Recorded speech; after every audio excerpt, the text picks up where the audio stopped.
Seu meu amado, bem-vindo de volta à nossa escola bíblica. Estamos praticamente no final do livro de Números. Então, pega a sua Bíblia, pega o seu caderno de estudos, ora ao Senhor, pede a Ele discernimento, entendimento, conhecimento, sabedoria. Pede a Ele proteção, para que nós possamos desvendar dos seus mistérios. Pois muito bem, como o povo já estava à entrada da terra prometida, eles precisavam agora de renovação dessas explicações todas das regras, das normas que eles deveriam observar, não só no seu dia a dia, mas principalmente em relação à sua comunhão com Deus. Então, eles começam a falar a respeito da terra. A terra seria uma possessão das tribos e ela deveria ser distribuída segundo as famílias. Isso nós vamos ver, isso vai acontecer mais para frente na Bíblia. Eles efetivamente conquistam a terra, efetivamente eles sorteiam as terras pelas tribos e dentro da tribo pelas famílias. A regra que deveria ser observada é que o filho mais velho deveria receber uma porção dobrada em relação aos outros filhos. O filho mais velho é conhecido com o nome de primogênito. Estas eram as regras de herança da maioria do povo lá do Oriente. Não deveria ser diferente aqui para os filhos de Deus. Se eles não tivessem filhos homens, as filhas deveriam herdar. Só que o problema das filhas herdarem é que havia também um costume de quando as filhas casavam, elas passam a integrar a família do esposo. Então a preocupação deles era a seguinte: as filhas herdam e daí esta terra acaba ficando para a família do esposo. Então as regras eram muito claras. Elas podem herdar sem maiores problemas, entretanto, o casamento deveria ser feito dentro da família, exatamente para que aquela terra não saísse da família e fosse para uma outra família. Então, para preservar. Esta regra, ela teve origem quando as filhas de um dos israelitas chamado Zelofeade, as filhas de Zelofeade, elas, quando ouviram falar dessa divisão de terras, etc., no meio da caminhada, isso já fazia um tempo, quer dizer, eles não estavam nem perto de chegar ainda na fronteira, quem dirá de herdar a terra, mas elas chegaram a Moisés e disseram: olha, nós não temos irmãos homens.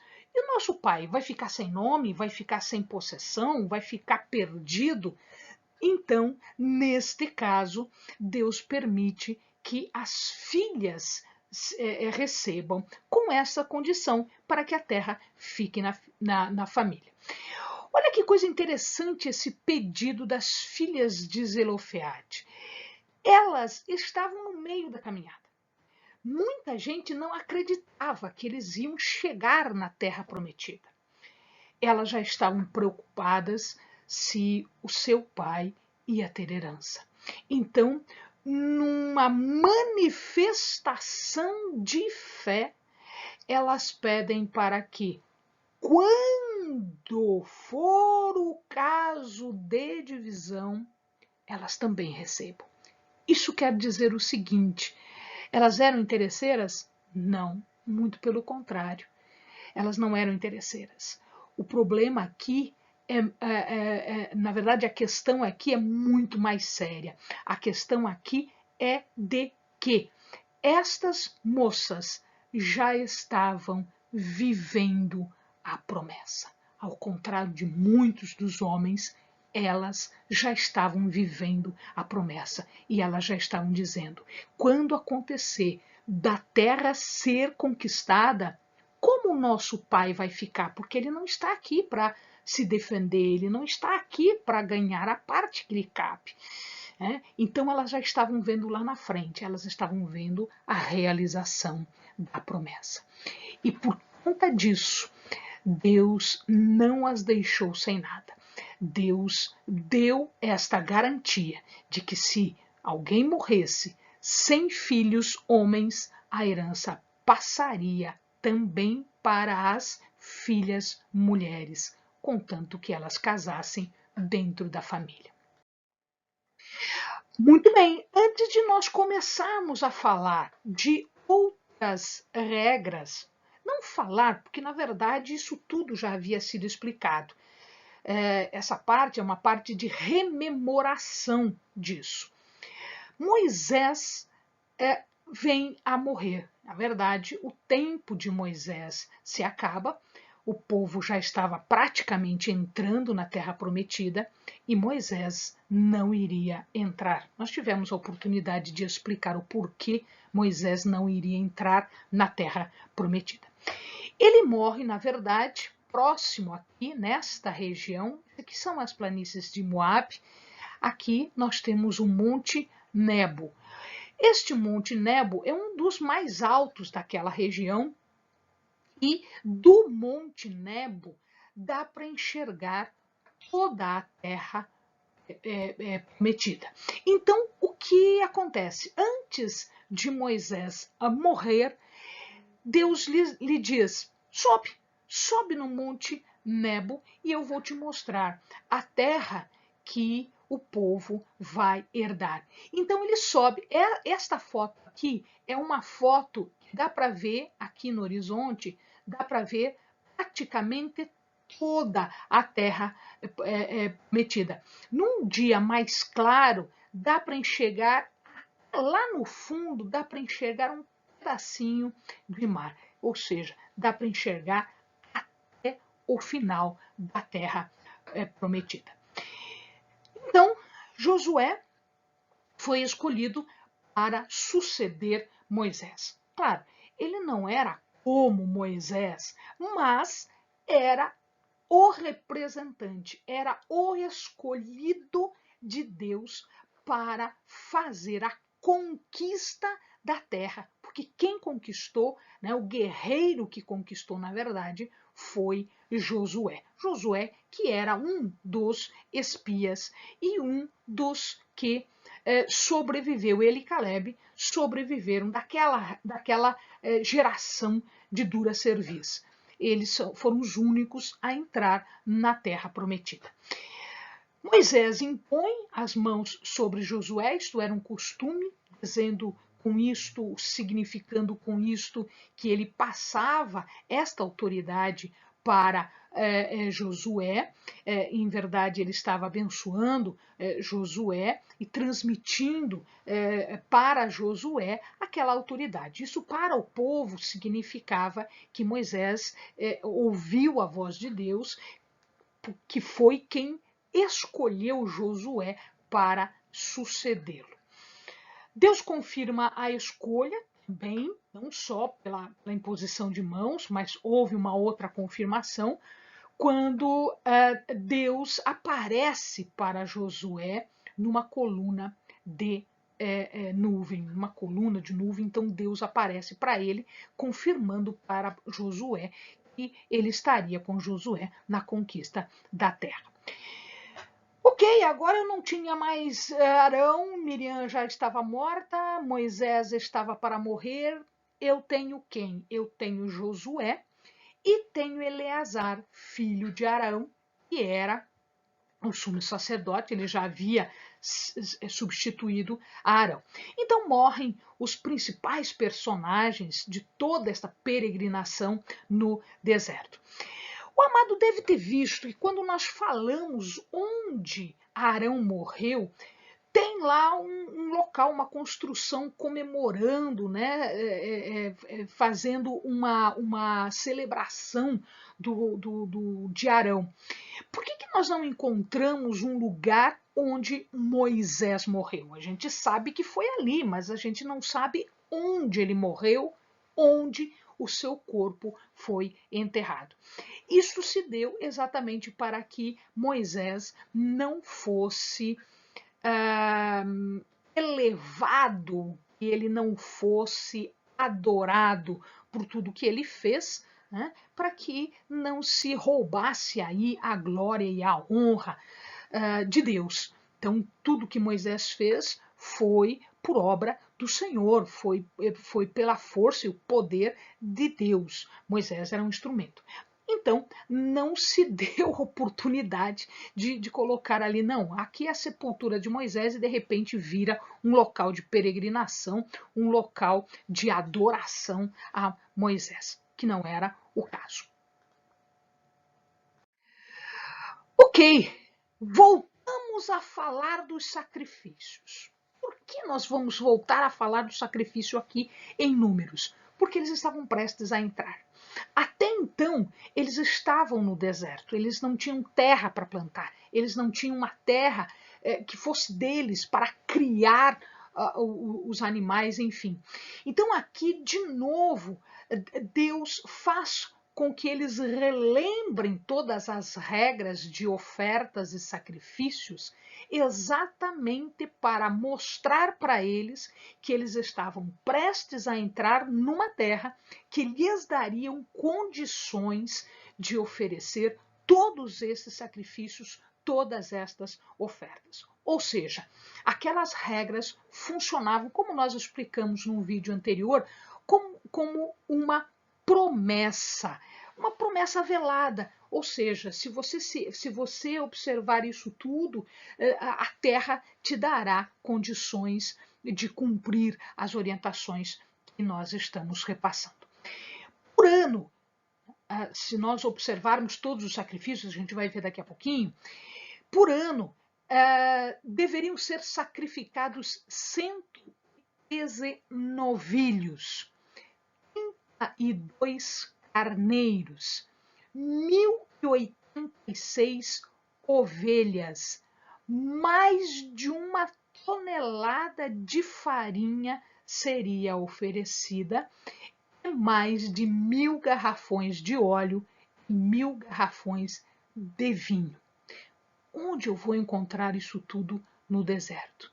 Deus deu provisão até aqui e Deus estava dizendo: isto tudo aqui vocês terão condições de me oferecer como sacrifício e como oferta. Como é que isso estava dividido? Então, nós temos aqui uma ideia de como as coisas eram feitas. Todos os dias, de manhã e à noite, eram oferecidos 2 cordeiros. No sábado, eram oferecidos 2 cordeiros. Então, como eu tenho 2 cordeiros todos os dias, no sábado tinham os 2 cordeiros que eram diários, mais os 2 do sábado. Então, por exemplo, num sábado seriam 4 cordeiros. 2 que eram os diários e os outros 2 que eram por conta de ser sábado. No primeiro mês, que era a chamada lua nova, eram oferecidos 2 novilhos, 1 carneiro e 7 cordeiros. Então, todo dia 2. Se fosse no primeiro mês, os 2 cordeiros, mais tudo isso daqui. Se antes disso se fizesse a oferta pelo pecado, mais o bode. Na festa dos pães asmos, que era feita do dia 15 ao 21º dia do primeiro mês, eram 2 novilhos, 1 carneiro e 7 cordeiros, mais 1 bode pelo pecado. No Pentecostes, 2 novilhos, 1 carneiro, 7 cordeiros, mais 1 bode pelo pecado. Do primeiro ao dia 1º do 7º mês, 1 novilho, 1 carneiro, 7 cordeiros e 1 pelo pecado. No dia da expiação, 1 novilho, 1 carneiro, 1 cordeiro e 1 pelo pecado. Na festa dos tabernáculos, olha que coisa interessante, eram 8 dias de festas. Então, o número de animais ia diminuindo à medida que nós vamos passando os dias. Então, no primeiro dia eram 13 novilhos, no segundo 12, no terceiro 11, no quarto 10, no quinto 9, no sexto 8, no sétimo dia 7 e no oitavo dia 1. Os carneiros eram 2 até o último dia, que era um só, e os cordeiros eram 14 por dia e no último dia 7. E a oferta pelo pecado era um bode por dia. Isso tudo acumulava. Se isso caísse num sábado, se isso caísse, né, isso tudo acumulava em relação ao que se era devido. Os sacrifícios diários eram feitos de manhã e à tarde. Lembrem-se que Jesus morreu na hora próxima do sacrifício da tarde. Então, só para lembrar aqui, né, ele foi pendurado de manhã, ele morreu no sacrifício, próximo à hora do sacrifício da tarde. Quando nós falamos de ofertas queimadas, essas ofertas elas são chamadas queimadas porque elas eram queimadas. Então o animal era morto, era oferecido e ele era colocado sobre o altar e ele queimava absolutamente tudo, não sobrava absolutamente nada daquilo que estava sendo queimado. Antes de ser colocado o animal, dele eram retiradas algumas porções. Estas porções eram para os sacerdotes e elas deveriam ser ofertadas junto com os pães. Por isso que é aquela quantidade de farinha, aquela quantidade de óleo e de vinho. Os sacrifícios, como eu já falei, eles eram cumulativos. Então, por exemplo, se eu conto os diários, se for o sábado, eu conto os do sábado mais os diários, e em outra ocasião, quando acumula, né, quando dá certo de ser essa ocasião num sábado, conta os do sábado e conta os diários também. Os sacrifícios de lua nova, havia uma questão interessante, é que nestes sacrifícios as coisas eram de comemoração. Então a família como um todo fazia adoração e tudo fechava, o comércio todo fechava, ninguém trabalhava porque era sacrifício de lua nova. Na festa dos pães asmos, nós vamos ter uma comemoração específica que é a comemoração ou a lembrança do êxodo do Egito. É nesta festa aqui que o cordeiro pascal é comido, ele é morto, preparado e comido. É nesta festa, na festa dos pães asmos. Que é aquela festa sem fermento, né? Os pães são feitos sem fermentos. E aqui os amados lembram que Jesus morreu exatamente durante esta festa. Na festa das semanas, ela é também chamada de Pentecoste, também chamada de Dia das Primícias. Por que Pentecoste? O nome Pentecoste quer dizer 70 semanas, é a tradução de Pentecoste, quer dizer 70 semanas. Então, 7. Eu falei 70, me equivoquei, me perdoem. 7 semanas. Então, 7 semanas depois da festa dos pães asmos, ocorre a festa das semanas. É quando se termina, normalmente se termina a colheita da cevada. Se os amados lembram, nesta festa das semanas, dia das primícias, ou em Pentecoste, 7 semanas depois de Jesus morrer, ocorre o batismo com o Espírito Santo. Aqui nós temos o Pentecostes, que nós conhecemos como Pentecostes, que é o batismo com o Espírito Santo. O sétimo mês era um mês importante, com muitas festas. Neste mês tocavam-se as trombetas e os 10 primeiros dias eram dias de bastante reflexão, de pedir perdão, de pedir desculpas, de tentar corrigir a sua vida, até que se chegava ao dia da expiação. Este dia era o único dia em que o sumo sacerdote podia entrar no Santo dos Santos, o lugar mais sagrado, local da presença de Deus. Este Santo dos Santos era separado do resto do tabernáculo e depois do templo por uma grossa cortina. Esta cortina que separava, que fazia a divisão, onde no dia da expiação o sumo sacerdote entrava para expiar os pecados, é que foi rota, é que foi rasgada, é que se rompeu no momento da morte de Jesus, dando acesso para todos nós à presença do Pai. A festa dos tabernáculos era uma festa onde os israelitas habitavam em cabanas, eles moravam em cabanas, fazendo então uma lembrança aqui do tempo em que eles peregrinavam pelo deserto. O ritual que se seguia nestas festas até aqui era o seguinte: o animal deveria ser trazido até o tabernáculo, o adorador que estava oferecendo, ou o sacerdote, colocava a mão sobre a sua cabeça, o animal, para fazer passar os pecados, enfim, para o animal então era morto.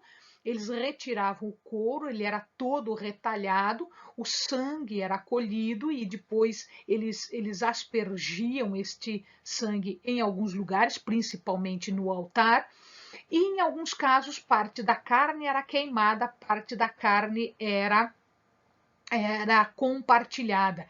Então, se a oferta era pacífica, por exemplo, o adorador e a sua família também podiam comer esta carne. Se não fosse uma oferta pacífica, então tudo deveria ser queimado, ou apenas uma parte ficava para o sacerdote. O holocausto, todo o animal era queimado. O holocausto quer dizer que todo queimado. Então aqui o animal inteiro era queimado, ninguém comia pedaço nenhum do animal, tudo passava pelo fogo. As ofertas pelo pecado e pela culpa em comum que parte da carne era queimada e parte era comida pelos sacerdotes. A diferença é que na oferta pelo pecado, o sangue era aspergido no altar e também em outras partes do tabernáculo, não só no altar. Se era uma oferta pela culpa, sacrilégio, adultério, quebra de voto, por exemplo, então o sangue era aspergido apenas no altar. O animal era usado como resgate. Então, em vez do pecador sofrer a punição, que é a morte pelo pecado, quem fazia isso, na verdade, era o animal. Então, havia uma expiação através do resgate. Então, o animal era morto e o sangue desse animal é que purificava o pecado. Existiam mais outras duas ofertas, a oferta chamada pacífica, que era comida tanto pelo sacerdote quanto pelo adorador, e uma oferta voluntária, sempre que ele achasse que devia fazer isso, ou quando ele estava cumprindo um voto, ele completa o voto, então ele faz esta oferta voluntária. Nós explicamos rapidamente, porque rapidamente ela está colocada aqui no livro de Números. Se o amado quiser maiores detalhes, nós temos uma série de vídeos, nós temos aí um material que já está postado, o amado só precisa buscar ali na nossa página no YouTube, temos um por um destas festas, dessas ofertas e desses sacrifícios, para que o amado tenha uma noção um pouquinho mais completa. Lembrando apenas o seguinte: tudo isso não tem mais razão de ser. Por quê? Porque tudo isso apontava para Jesus. Uma vez que Jesus fez o perfeito, único e suficiente sacrifício, nós não precisamos mais destes outros arremedos de sacrifício. Jesus já fez isso por nós uma única e suficiente vez. Amém, amados? Bons estudos.